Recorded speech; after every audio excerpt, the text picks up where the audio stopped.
నమస్కారం అండి, నా పేరు డాక్టర్ సువర్చల, జీవా ఫర్టిలిటీ సెంటర్స్ లో సైంటిఫిక్ డైరెక్టర్ని. ఈ మధ్య ప్లేట్లెట్ రిచ్ ప్లాజ్మా లేదా PRP అనే టెక్నిక్ చాలా బాగా పనిచేస్తుంది. ఏ సందర్భంలో చేస్తుంది, ఎలా చేస్తారు అనేది తెలుసుకుందాం. యూజువల్ గా ఏంటంటే గర్భసంచిలో ఏమైనా ఇష్యూస్ ఉంటే అది సరిగా పిండం అక్కడ అతికిన తర్వాత కూడా దాన్ని సపోర్ట్ చేయట్లేదంటే ఈ PRP platelet rich plasma technique చేస్తారు. సో ఇందులో ఏం చేస్తారు, మీ బ్లడ్ కొంచెం తీసుకుంటారు, బాడీ నుంచి తీసుకొని సెంట్రిఫ్యూజ్ చేస్తారు ఒక మెషిన్ లో, దీన్ని స్పిన్ చేస్తారు. స్పిన్ చేసినప్పుడు ప్లేట్లెట్స్ అనేవి RBC రెడ్ బ్లడ్ సెల్స్ నుంచి సెపరేట్ అయిపోతాయి. ఈ ప్లేట్లెట్స్ లో గ్రోత్ ఫ్యాక్టర్స్ చాలా బాగుంటాయి. గ్రోత్ ఫ్యాక్టర్స్ ని న్యాచురల్ హీలింగ్ పదార్థాలు అనుకోండి, ఇవి ప్లేట్లెట్స్ లో ఉంటాయి. ఈ PRP అప్పుడు గర్భసంచిలోకి జాగ్రత్తగా వేస్తారు. దీనివల్ల మీ పొర, గర్భసంచి పొర చక్కగా పెరుగుతుంది. ఇది అక్కడ పిండం అక్కడికి వచ్చినప్పుడు రిసెప్టివ్ గా అవుతుంది, అంటే దాన్ని అతకడానికి మంచి వాతావరణం తయారవుతుందండి. సో దీన్ని మీరు ఎలా అనుకోవాలంటే మీ బాడీకి న్యాచురల్ ఫర్టిలైజర్ అని అనుకోండి.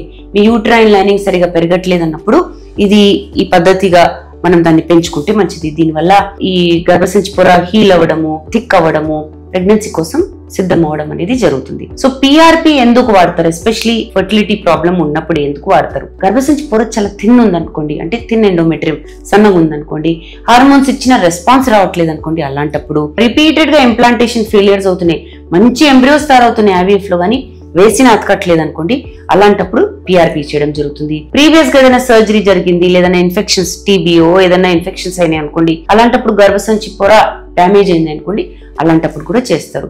సో ఈ కండిషన్స్ లో ఈ నేను చెప్పిన ప్రాబ్లమ్స్ ఉన్నప్పుడు ఇది చేసినప్పుడు, ఎంబ్రియో అక్కడ చేరినప్పుడు PRP ఏం చేస్తుంది అంటే ఆ వాతావరణంని ఇంకా హెల్దీగా తయారు చేస్తుంది, బ్లడ్ ఫ్లో అనేది పెరుగుతుంది. సో ఎలా చేస్తారు? ఇది చాలా సింపుల్ ప్రొసీజర్, అవుట్ పేషెంట్ లోనే జరుగుతుంది. అంటే మీరు బట్టలు మార్చుకుని ఆపరేషన్ థియేటర్ కి వెళ్లాల్సిన అవసరం లేదు. మీరు బ్లడ్ ని తీసుకొని ప్రాసెస్ చేస్తారు, చెప్పాను కదా ఎలానో.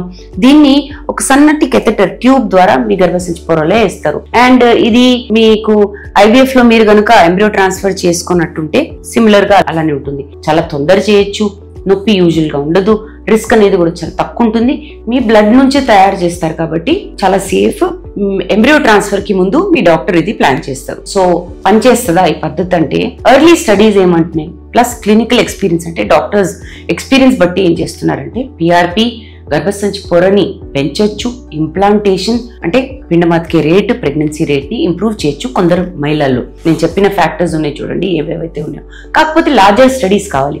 ఇంకా చాలా మంది PRP చేయించుకున్న వాళ్ళని ఈ స్టడీస్ లో ఇంక్లూడ్ చేస్తే ఇంకా మనకి ఇన్ఫర్మేషన్ వస్తుంది. కాకపోతే ప్రస్తుతానికి ఈ గర్భసంచి పొర ఇష్యూస్ ఉన్న వాళ్ళలో మంచి రెస్పాన్స్ ఉంది అనేది డాక్టర్స్ చెప్తున్నారు. సేఫేనా?